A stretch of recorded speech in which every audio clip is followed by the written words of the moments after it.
अस्सलामु अलैकुम वरहमतुल्लाहि वबरकातुहू। अल्हम्दुलिल्लाह वस्सलातु वस्सलामु अला रसूलिल्लाह अम्मा बाद।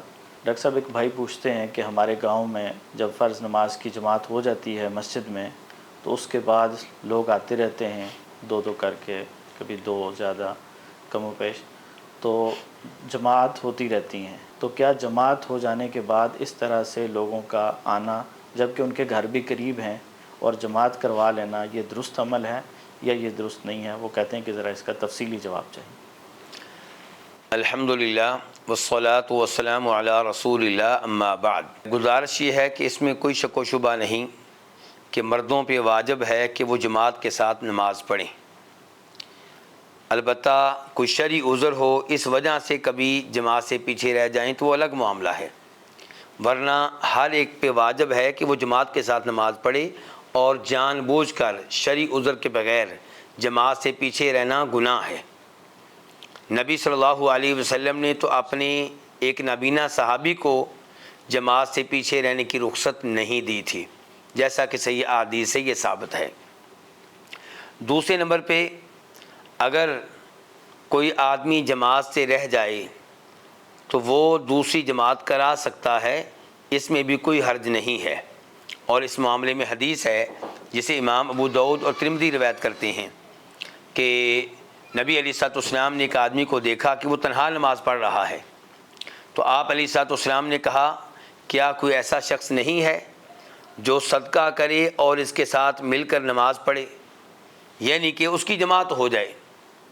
और सदक़े का मतलब ये है कि उन लोगों में से कोई जो पहले नमाज जमात के साथ पढ़ चुका है।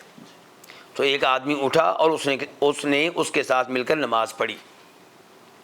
तो इस हदीस से मालूम हुआ कि अगर किसी की जमात छूट जाए तो उसका इस बात का एहतमाम करना कि मैं जमात के साथ नमाज़ पढ़ूँ बहुत अच्छी बात है, और लोगों को उसके साथ तामुन करना चाहिए, चाहे लोग पहले नमाज़ पढ़ चुके हों तब भी उसके साथ खड़े हों ताकि उसकी जमात हो जाए।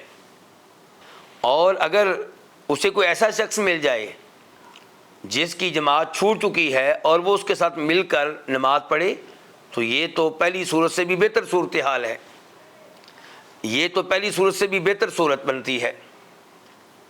अब रह गया ये सवाल कि इस चीज़ को मामूल बना लिया जाए कि पहली जमात के बाद उस मस्जिद में कई जमातें हो रही हैं, तो इसका क्या हुक्म है? तो देखा जाएगा ये मस्जिद कौन सी है। अगर ये मुसाफिरों के लिए मस्जिद है, रास्ते में मस्जिद है, और मुसाफिर आते हैं, नमाज़ पढ़ते हैं, चले जाते हैं, फिर दूसरे मुसाफिर आ जाते हैं, फिर बाद वाले मुसाफिर आते हैं, तो जो भी आते हैं वो जमात करवाते हैं, तो इसमें कोई हर्ज नहीं है इंशाअल्लाह।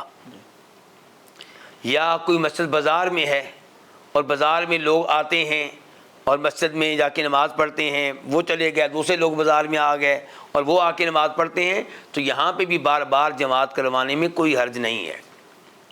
लेकिन वो मस्जिद जो मुसाफिरों के लिए नहीं है, बाज़ार की मस्जिद नहीं है, आम मस्जिद है, तो वहाँ पे पहली जमात के साथ नमाज़ पढ़ने की हर मुमकिन कोशिश करनी चाहिए, और उसी के साथ नमाज़ पढ़ना वाजिब है, फ़र्द है, ज़रूरी है। और यही वो जमात है जिससे शरई उज़्र के बगैर पीछे रहेंगे तो गुनहगार होंगे। लेकिन इस सब के बावजूद अगर कभी किसी की जमात रह गई है और वो दूसरी जमात का एहतमाम करता है तो इंशाअल्लाह इसमें कोई हर्ज नहीं है। लेकिन जानबूझकर ऐसा करना, दूसरी जमात का एहतमाम जानबूझकर करना, जानबूझकर पहली जमात से पीछे रहना कि हम दूसरी जमात करवा लेंगे, तो ये शरीयत के मकासद के ख़िलाफ़ है और शरई नुसूस के ख़िलाफ़ है। इसमें कई खराबियाँ हैं। पहली खराबी ये है कि लोग जानबूझकर पहली जमात से पीछे रहेंगे और पहली जमात की अहमियत कम होती चली जाएगी। दूसरी खराबी इसमें यह है कि इससे तकलीफ़ मिलती है, तकलीफ़ दी जाती है ऐसे अमल के ज़रिए मस्जिद के इमाम साहब को, मस्जिद की इंतज़ामिया को, क्योंकि वो कोशिश करते हैं कि पहली जमात की अहमियत कायम रहे, मुसलमानों का इत्तेहाद कायम रहे, मुसलमान एक इज्तिमाई शक्ल में नज़र आएँ। लेकिन अगर ये मामूल बना लिया जाए कि मैं बाद में जमात करवा लूँगा, फिर पहली जमात की वो सूरत नहीं रहेगी जो शरीयत का मकसूद है, और इससे मस्जिद के इमाम साहब को, इंतज़ामिया को और दीगर नमाजियों को तकलीफ़ पहुँचेगी, और मुसलमानों को जानबूझकर तकलीफ़ देना गलत है। اور مسجد کے اتحاد کو پارا پارا کرنا یہ بھی غلط ہے۔ اس لیے ہر ایک کو کوشش کرنی چاہیے کہ پہلی جماعت کا حصہ بنے، اور یہی وہ جماعت ہے جو مقصود و مطلوب ہے۔ واللہ تعالی اعلم۔